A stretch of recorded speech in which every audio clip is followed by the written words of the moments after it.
True.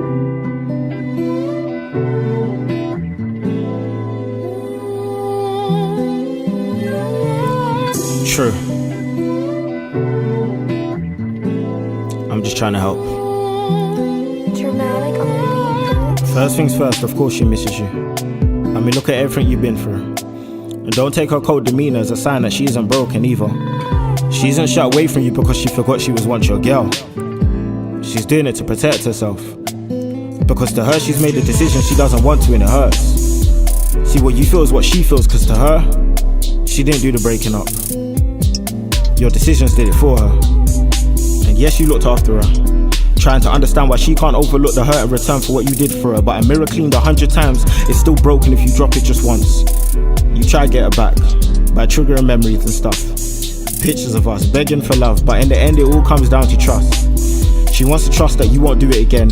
In other words, she trusted that you could make her feel good in the beginning, that you could make her heart warm. Now she still trusts you, but this time she trusts that given another chance you'll leave her heart torn. I can tell you my flaws. I made my ex feel like it was me versus her when it should have been me and her. I made her feel like I can't trust her, which made her think that I don't want her. When love hurts, we start giving complaints instead of comfort. And even though I cared, showing no reactions to things that made her panic, convinced her that if it came to it, I wouldn't care about her enough to back it. Protecting and making a girl feel protected are two separate things in this world, and you need to cover both. But there's hope, cause the only relationships you can save are when mistakes have occurred but the bond ain't changed. Cause mistakes can be corrected as long as you're willing to acknowledge them first. But even after you know you've changed, the hardest part is convincing her. It's been 30 days since the breakup and at first I just chased her, looking for a quick fix way to make up, more concerned with getting you than fixing me. Your sister said we need time. I agreed, then called your phone a bunch of times thinking I've apologized and I don't want to lose you by taking my time or lose you to another guy. And that's another thing, stop fighting for her just for the sake of someone else not having her. As much as it hurts, if you ain't ready to man up, then just forget her. And it's frustrating cause you're thinking, if you don't give me the chance, then how can I get it right? Thinking like maybe if I made enough, show her that I'm changing up, hit the gym, get a little buff, she'll come back and later I can work on us. Then I realized, listen man, we don't really make mistakes. We act out our insecurities. And until I was able to work on me, these problems would have just got worse for me.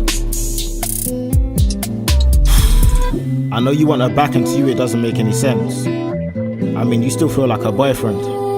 But if she doesn't feel like you fully understand not just what you did, but how it made her feel in the end, then to get back with her just sounds like, hey, I'll trade you a couple good memories if you let me hurt you again. I only learned this stuff when I stopped panicking trying to win you back. I took a step back to understand everything I've done, not just the things that you think broke us up, but the things that made me the way I am. Because I now have the faith that regardless of if it's you or another woman, I have to be a better man, so unrecognizable from my mistakes that God forbid I lose you. But if I do, you'll describe my mistakes to my next wife and she'll just disregard you. At first I was gonna write a poem with like 100 reasons on why you should get back with me.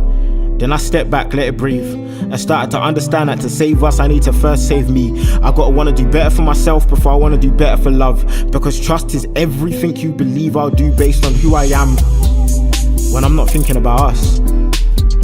But let me be honest, I wrote this cause even when I understand something, I don't know how to word it until I write it. I never wrote this to save your love, but if it does, it's not cause I'm psychic. This is probably the first time you heard me speak like this. This is the first time I've analysed us by just criticising me. I guess maturity comes somewhere in the 5 stages of grief. I've already been through the mourning period, breaking down over losing you. I've fought in ways new to you, called your sister, friend, and of course you. I've given up while fighting and picked the baton back up. I've suffocated you with words and even backed up. So scared of losing you that I almost suffocated you with words when your mind demanded actions and trust. I'm saying I love you 100 times, but you never left because of a lack of words and stuff. So will you come home? I don't know. But where there's love, there's hope. True.